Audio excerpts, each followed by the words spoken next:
warahmatullahi wabarakatuh. Kami mahasiswa Universitas Tanjung Pura, Fakultas Ilmu Sosial dan Ilmu Politik, Prodi Administrasi Publik.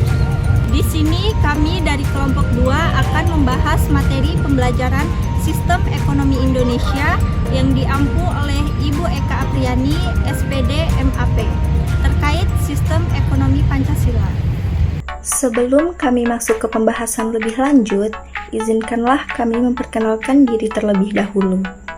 Yang pertama, dengan saya sendiri, atas nama Meliza Rizky Saputri, dengan NIM S101-1241044. Selanjutnya ada Hairunisya dengan NIM S101-1241038. Selanjutnya ada Pasha Lira Rahmadani dengan NIM S101-1241042. Selanjutnya ada Leo Nemesius dengan NIM S101-1241033. Dan yang terakhir ada Andika dengan NIM S101-1241053.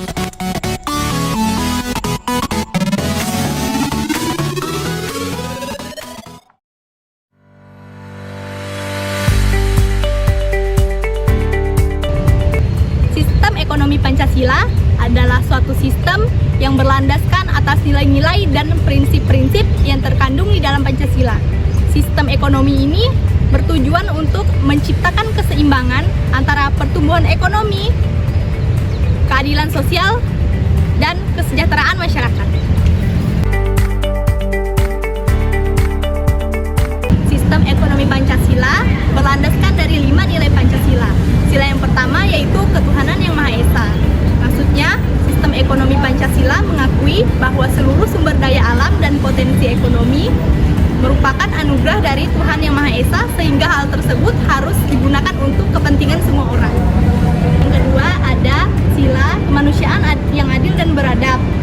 Sistem ekonomi Pancasila menekankan kepentingan dan kesetaraan dalam distribusi sumber daya ekonomi serta hasil-hasil yang diperoleh.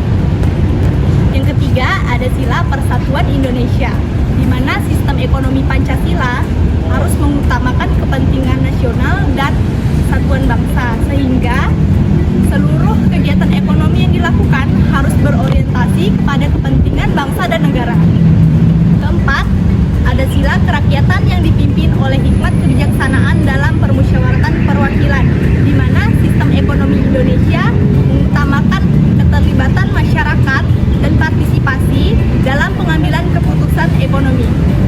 Kelima, ada sila keadilan sosial bagi seluruh rakyat Indonesia, di mana sistem ekonomi Pancasila mengutamakan keadilan dan kesejahteraan masyarakat, sehingga seluruh kegiatan ekonomi harus berorientasi pada kepentingan dan kesejahteraan masyarakat.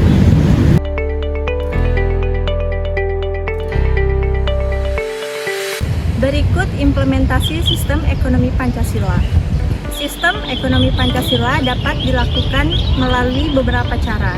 Yang pertama, meningkatkan peran koperasi. Pemerintah dapat meningkatkan peran koperasi sehingga dapat meningkatkan kesejahteraan masyarakat. Yang kedua, meningkatkan investasi pada sektor real. Pemerintah dapat meningkatkan investasi pada sektor real sehingga dapat meningkatkan pertumbuhan ekonomi dan kesejahteraan masyarakat. Yang ketiga, meningkatkan kualitas sumber daya manusia. Pemerintah dapat meningkatkan kualitas sumber daya manusia sehingga dapat meningkatkan produktivitas dan kesejahteraan masyarakat. Yang keempat, meningkatkan keterlibatan masyarakat dalam kegiatan ekonomi. Pemerintah dapat meningkatkan keterlibatan masyarakat dalam kegiatan ekonomi sehingga dapat meningkatkan kesejahteraan masyarakat. Dan yang kelima, meningkatkan pengawasan dan pengendalian kegiatan ekonomi. Pemerintah dapat meningkatkan pengawasan dan pengendalian kegiatan ekonomi sehingga dapat meningkatkan keadilan sosial dan kesejahteraan masyarakat.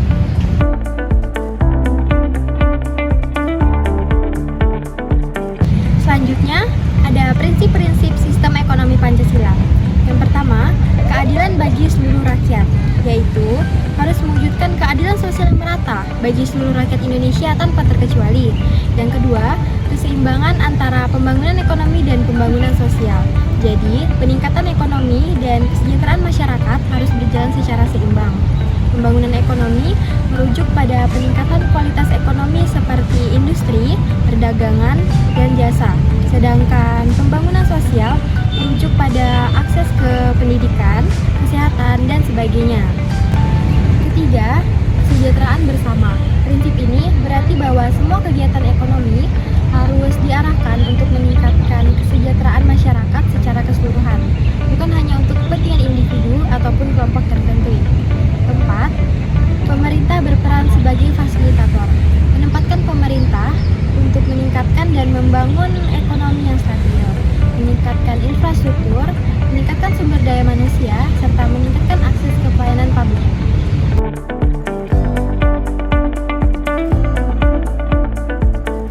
Nah, itu selanjutnya ada tujuan sistem ekonomi Pancasila.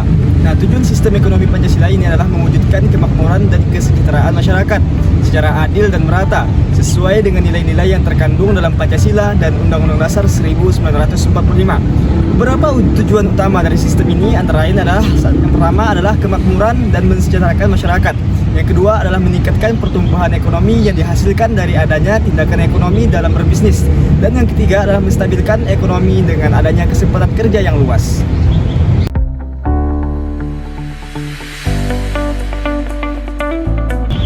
Adapun contoh penerapan ekonomi Pancasila di Indonesia adalah adanya Badan Usaha Milik Negara atau BUMN.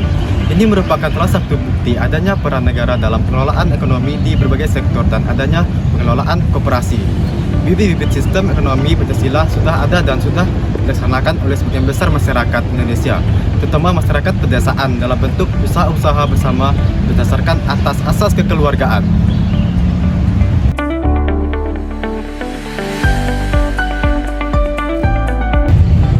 Ekonomi Pancasila adalah sistem perekonomian khas Indonesia yang didasarkan pada nilai-nilai Pancasila.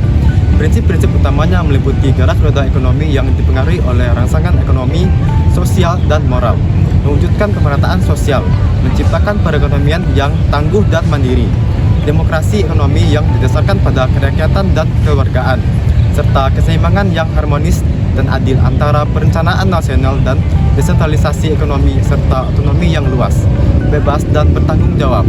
Dengan ekonomi Pancasila, Indonesia berusaha untuk menciptakan keadilan sosial dan kesejahteraan bersama bagi seluruh bangsa Indonesia.